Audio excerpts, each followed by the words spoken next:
when I told my dad and I said, okay, now I've decided I'm going into agriculture. I don't want to be a doctor. I want to go into agriculture. He just couldn't believe it because he never really thought about women in agriculture. So, but he was very supportive. He said, okay, let's go to the agriculture school. Let's see what's going on, and so forth. So, and that's really how I got into it, because I really felt that there was a need to be more actively engaged in dealing with the issues of food systems for the future. My original degree was working in agronomy, so there were women involved in it, but there was only one professor in the university in agriculture, and she was a soil scientist. But it was interesting because there were three women in the year I started, and all of us got assigned to a professor who really felt there was no real place for women in agricultural research. And he really felt that there was the only role for women in agriculture was in marketing.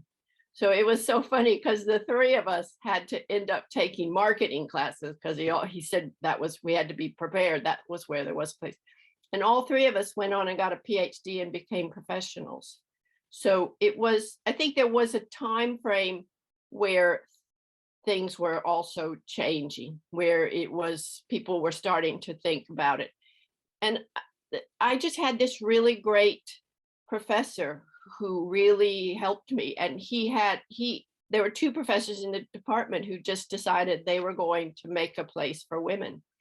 And they took students and supported them. And I have to say that most of my sort of support in my career have been really from men who really were committed to bringing in diversity, and felt like there was a place for it. So, and without that, there would have been very few openings.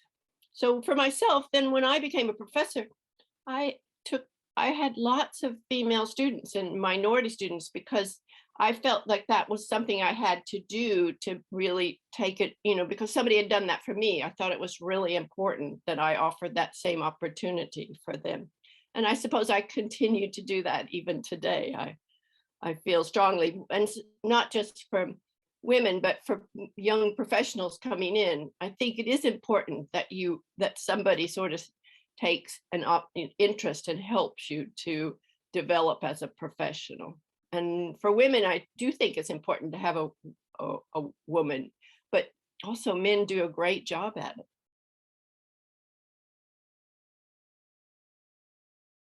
By recognizing and valuing diversity, and that's what happens when more women and girls are encouraged into it. You're also encouraging the new ideas, new thinking, new ways to deal with things. And when you start to look at, and by doing that too, you start to value different types of knowledge, right? So when we think about food systems and the future of food systems, a really important part of that is diversity, right? And diversity is not just the seed, but it's that whole cultural aspects of it. It's that and that cultural aspects, in my experience, is mainly a role of women. I think it's important that there's just more visibility, more discussion. And that discussion is held by a diverse workforce, right? Diverse scientists talking about it. And also more voices given to those women and those those farmers who ultimately are responsible for the diversity we have today, right?